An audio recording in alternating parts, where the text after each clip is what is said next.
Hello everyone and welcome back to Bhavika's motherhood journal.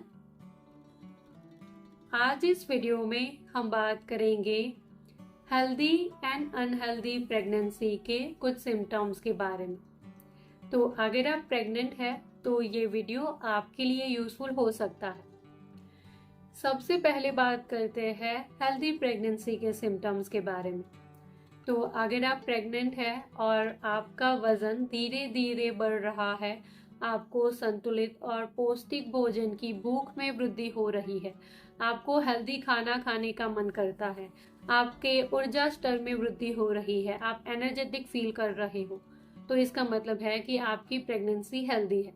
इसके अलावा अगर आपके पेट का आकार सही से बढ़ रहा है, महीने के हिसाब से अगर आपकी बेली ग्रो हो रही है, या फिर आपके रक्त में हीमोग्लोबिन की कमी नहीं है, हीमोग्लोबिन लेवल सही है, आपको बीपी की शुगर की कोई समस्या नहीं है, तो इसका भी मतलब है कि आपकी प्रेगनेंसी हेल्दी है।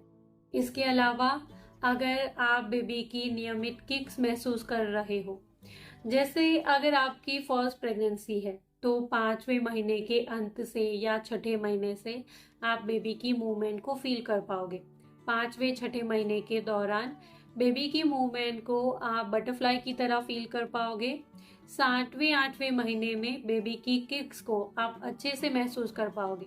9वें महीने में रिलेटिवली मूवमेंट थोड़ी सी कम हो जाती है। और अगर आपकी सेकेंड प्रेगनेंसी है या थर्ड प्रेगनेंसी है तो चौथे महीने से ही आप बेबी की मूवमेंट को फील कर पाओगे। तो अगर आप रेगुलर बेबी मूवमेंट फील कर रहे हो तो इसका भी मतलब है कि आपकी प्रेगनेंसी हेल्दी है। और प्रेगनेंसी के दौरान हमारी बॉडी में बहुत सारे हार्मोनल चेंजेस होते हैं, जिसकी वजह से मूड स्विंग भी होता है, लेकिन ये बिल्कुल नॉर्मल है। इसके अलावा कई बार आपको हाथों में पैरों में थोड़ी बहुत स्वेलिंग आ जाएगी, सूजन होगी, ये भी बिल्कुल नॉर्मल है। और अगर आप सोनोग्राफी के लिए जाते हो, सोनोग्राफी में अगर बेबी की डेवलपमेंट ठीक है, एमनियोटिक फ्लूइड ठीक है, तो इसका भी मतलब है कि आपकी प्रेगनेंसी बिल्कुल हेल्दी है।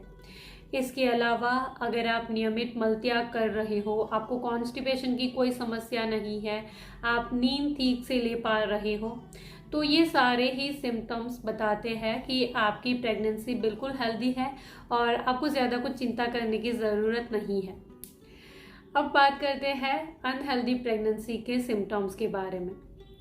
तो अगर आप प्रेग्नेंट हो और आपका वज़न एकदम से बढ़ जाता है, या फिर एकदम बढ़ता ही नहीं है, या फिर एकदम से कम हो जाता है, तो इसका भी मतलब है कि कहीं बेबी के ग्रोथ में, डेवलपमेंट में कहीं कोई कमी है, और इस केस में आपको डॉक्टर को कंसल्ट करना है।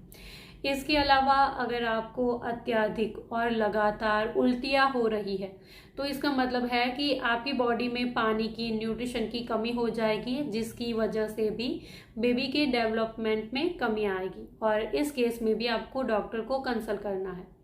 और अगर आपको प्रेगनेंसी के दौरान आपके बॉडी के किसी भी हिस्से में, हाथों में, पैरों में अत्यधिक सूजन है, या फिर सिर्फ एक पैर के ऊपर सूजन है, तो ये डेंजरस है। इसके अलावा अगर आपको बहुत तेज सिर दर्द है, जो आराम करने से या फिर पेन किलर लेने से भी ठीक नहीं हो रहा है, तो ये भी डेंजरस है। ये प्री एक्लेम्पसिया का सिम्टम्स हो सकता है। इसके अलावा अगर आपको धुंधली दृष्टि है, आपको ब्लर दिखाई दे रहा है, तो ये भी प्री एक्लेम्पसिया का सिम्टम्स हो सकता है। और प्रेगनेंसी के किसी भी स्टेज में अगर आपको ब्लीडिंग होती है, 9 महीने से पहले अगर आपको ब्लीडिंग होती है, या फिर कोई एबनॉर्मल डिस्चार्ज होता है आपके योनि मार्ग से, तो इसका भी मतलब हो सकता है कि आपका मिसकैरेज हो सकता है, और ये डेंजरस है, आपको डॉक्टर को कंसल्ट करना है। इसके अलावा अगर आपको 9 महीने से पहले आपके पेट के निचले हिस्से में बहुत तेज और लगातार दर्द हो रहा है, तो इसका भी मतलब हो सकता है कि आपका मिसकैरेज हो सकता है, और ये भी डेंजरस है। और प्रेगनेंसी के दौरान अगर आप बेबी की किक्स को महसूस नहीं कर रहे हो, बहुत टाइम से बेबी की मूवमेंट आप फील नहीं कर पा रहे हो, तो इसका भी मतलब हो सकता है कि बेबी के ग्रोथ में, बेबी के डेवलपमेंट में कहीं कोई रुकावट है।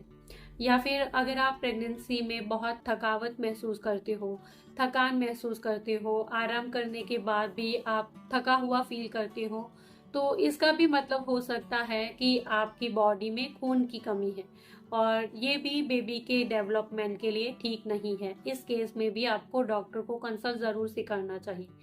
इसके अलावा अगर प्रेगनेंसी के दौरान आपको उल्टी सीधी चीज़ें खाने का मन करता है, जैसे चौक खाना, मिट्टी खाना, तो ये भी डेंजरस हो सकता है, क्योंकि इसका मतलब हो सकता है कि आपकी बॉडी में कोई न्यूट्रिशन की कमी है। जैसे आयरन की कमी हो सकती है, कैल्शियम की कमी हो सकती है।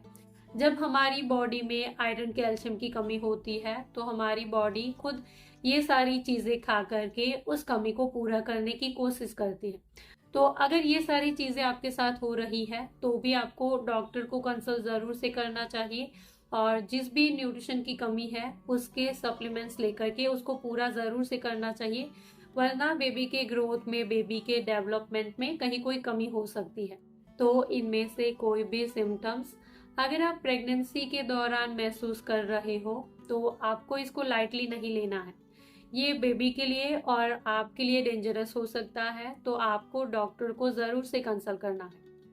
और हर महिला का अनुभव अलग भी हो सकता है, तो ज़्यादा चिंता करने की, घबराने की ज़रूरत नहीं है। So this is all for today. I hope कि मेरी ये सारी बातें, ये छोटी सी इन्फॉर्मेशन आपके लिए ज़रूर से यूज़फुल रही होगी। अगर मेरे इस वीडियो से आपकी कोई भी मदद हुई है, वीडियो अगर आपके लिए यूज़फुल था, तो इस वीडियो को लाइक और शेयर ज़रूर करिएगा। चैनल पर नए हो तो सब्सक्राइब कर दीजिए ऐसे ही और वीडियोस के लिए। इसके अलावा और कुछ अगर आप मुझसे पूछना चाहते हो, कुछ बताना चाहते हो, तो आप मुझे नीचे कमेंट बॉक्स में ज़रूर से लिख सकते हो। Thank you for watching this video. Bye bye.